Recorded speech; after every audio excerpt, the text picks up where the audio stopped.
probably know what that means. Hoping to go to Charleston November. Anything sway you from White Point Gardens? Not really. You got that date there. That's pretty hardcore. You got the scenes on the 8-sided monument. That's pretty hard to, you know, it's pretty hard to deny.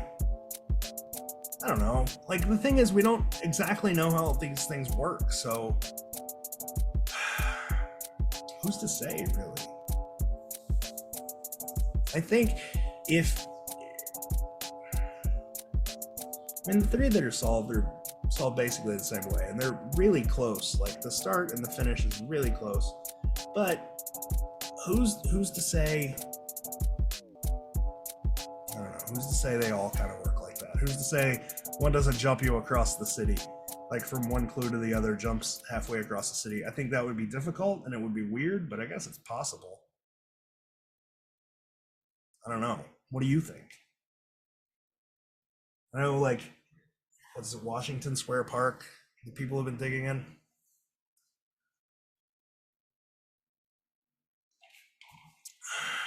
That keeps telling us stuff.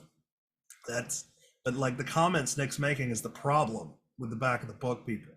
You have to, you can't just give examples of things, because people, like, everybody goes into the back of the book a different way, right? So they look at your examples and they apply them to how they go into the back of the book and how they use the back of the book, and they're like, oh, this works with what I'm doing, or it doesn't.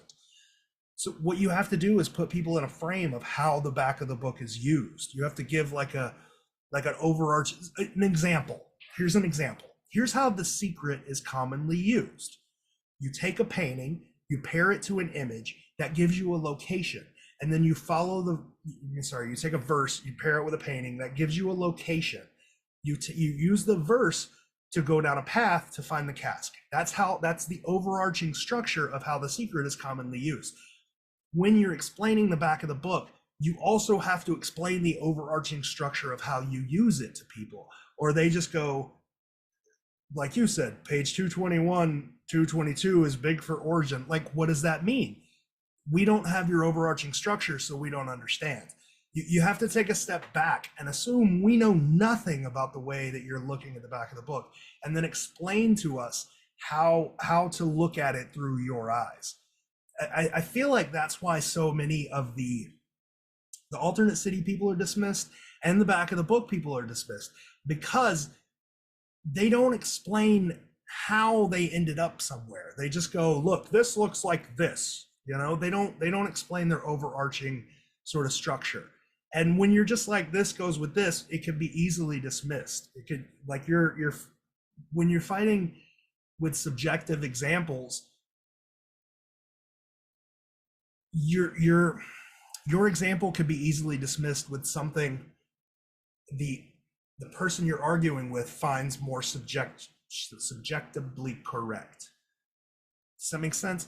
Like, see, follow your gemstone. What the hell? What does that mean? So yeah, you got to take a step back. You got to explain how you're approaching things in order to be like, in order for people to understand.